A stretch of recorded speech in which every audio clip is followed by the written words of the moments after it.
Well, one of the primary roles of NorthStar is to assist our churches to maximize their ministry potential, their mission, and to assist them to be as healthy and effective as they possibly can. When we were forming NorthStar years ago, it wasn't done in a vacuum. It really was a result of 2 years of just listening to local churches in this region and letting them tell us what they needed from a local organization. And over again, we heard the number one thing we kept hearing is just help us to have healthy staffs, healthy pastors, healthy ministers, and help our churches to be healthy. And it'd be great to have an organization that understood this region, that could develop organic strategies for us and would be able to assist us to just find good practice. And one thing we've discovered is there's few things that are more critical for the health of a church is the investment in a good sabbatical policy. And there's few things ministers can do for themselves to assure their own spiritual growth, their mental health, and their physical well-being, and their personal well-being as well, as setting aside that time and investing themselves into a period of sabbatical. It's an important component of personal growth.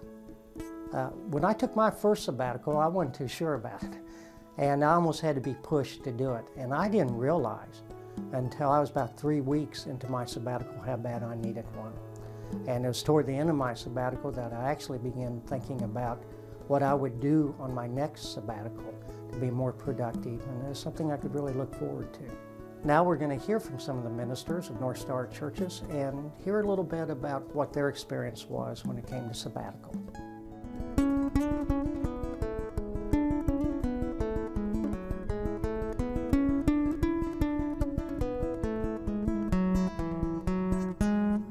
You just get tired. I remember getting up in the pulpit early on in my ministry, being really excited about what I had to say on Sunday morning. Couldn't wait to get up and share with my congregation the message God laid on my heart. But when you do that for 25 years, day in and day out, it gets kind of old. Most pastors are on call 24/7. And even on your day off, sometimes you have funerals and weddings and emergencies. And over a period of time, you can just get tired emotionally and spiritually. So I think these sabbaticals are a good break. You do have limits. And a failure to recognize those limits is a recipe for inevitable disaster. And once I discovered those limits, I found ways to take better care of myself and as a consequence have the requisite energy and joy in what I was doing. And it wasn't that I didn't enjoy it, I just had a kind of low grade or ambient weariness that wouldn't go away. I wasn't depressed, I wasn't unhappy, I loved my church, we were having good times, we were doing good things, but I simply didn't have anything left in the tank. And when I was able to go on sabbatical and then recognize after the first, it took almost a month and a half to even recognize how weary I had become. Then I was able to, as they say, recharge my batteries after I got some rest.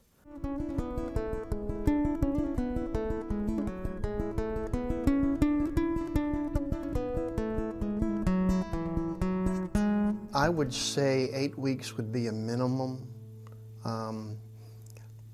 What I've heard other people say is you want to be out about 8 to 12 weeks. And I think 8 weeks was good for me. I would strongly recommend that they take 2 months away from their responsibilities as often as is reasonable.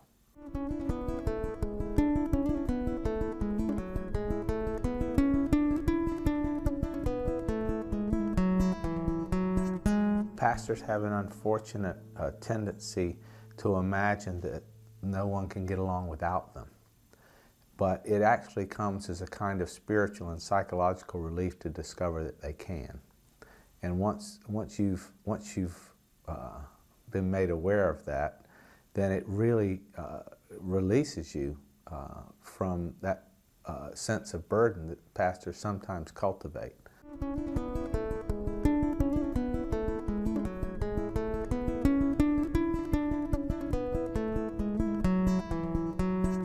The way the congregation supported me in this is the fact that we all knew that after 5 years I would take my sabbatical.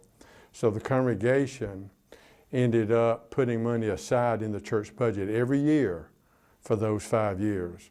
So when the 5 years was up and I became, and I went on sabbatical and we had an interim pastor, the church was not caught financially in a bind. We talked about it a lot. This was a new concept to the congregation. And so through the deacons, we started to prepare the congregation several months in advance. The more intentional you can be about the process, the better it is, because what that says is that the church is validating the process, that we're not coming to this through the back door, but that we are establishing up front the significance of sabbatical and investing not only financial resources, but the blessing of the church in the process.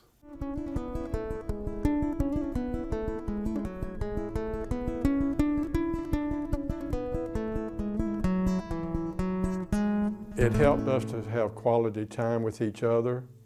And when I was at home during the sabbatical, I was not preoccupied with church issues because somebody else was taking care of them. So I could really focus on my family and really be present with them.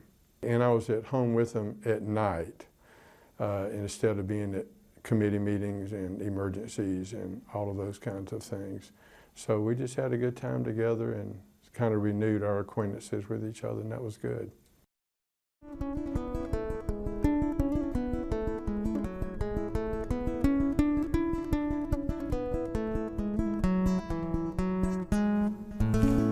I think the main thing is that for 25 years I had not been taking care of myself. I had been focusing so much on meeting the needs of other people that I didn't take care of me.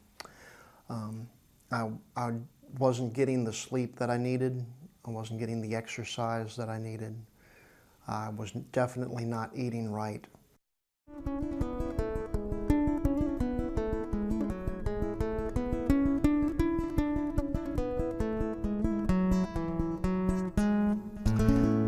I think the first thing that comes to mind is that I was able to get some extended rest, more so than you would get during a vacation period.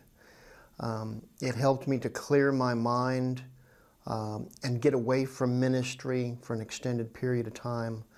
One of my colleagues describes it as getting the cobwebs out, and that's a helpful analogy to me. I felt good. I was rested and relaxed, and I was ready to get back to work. I had that energy back. I thoroughly enjoyed having the quality time with my family. But yet I was ready to get back to work when it was over. The 6 months away from the church gave me the scope to rest and go do things that were just beneficial to me both mentally and physically. I still do the practices I began out of my sabbatical.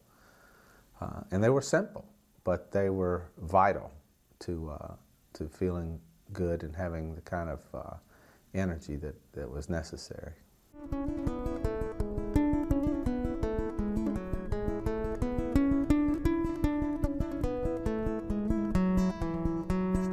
And it gave me a chance to step back from ministry and recharge my batteries and become more intentional in my ministry and my messages and kind of start from a new slate.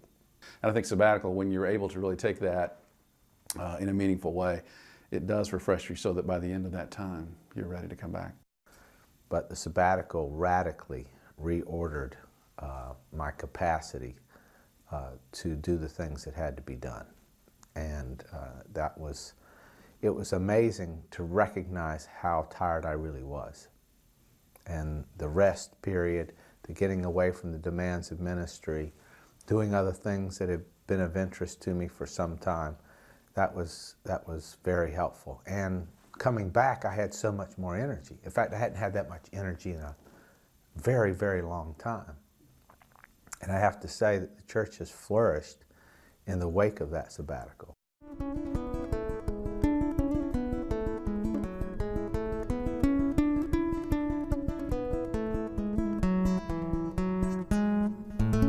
I really would.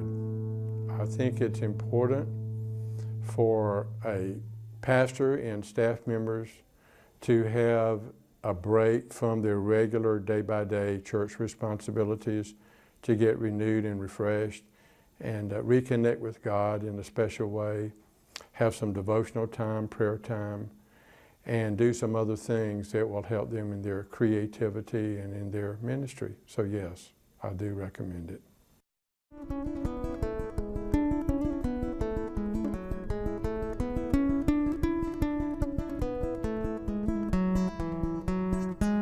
One of the things we like to do is model for our churches sabbaticals. Like I said, we've had that for the ministers for a long time, but it's really impressive to me that we have a sabbatical policy for administrative as well. No, I think the personal, spiritual retreat time away with God alone was most important for me. It did allow me to refocus a little bit on my ministry skills as well and to make some changes with that when I came back.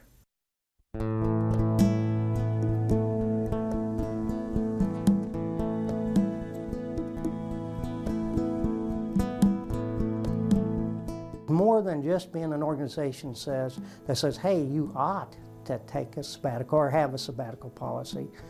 We also say, as a family of churches, as a network of churches, we think this is so important, and your church is so important to us, that we will also invest with you in that sabbatical. No one goes into the ministry expecting that they're going to have a 40-hour job. They've committed to more than that, and everyone I've ever met in ministry certainly is on about a 54-hour normal work week, and many far more than that. I don't think that's healthy. I don't think that's good, but that's just their passion and commitment to the congregation. And that's why we need to take every opportunity we can to help them find means to rest and to recreate and to renew themselves.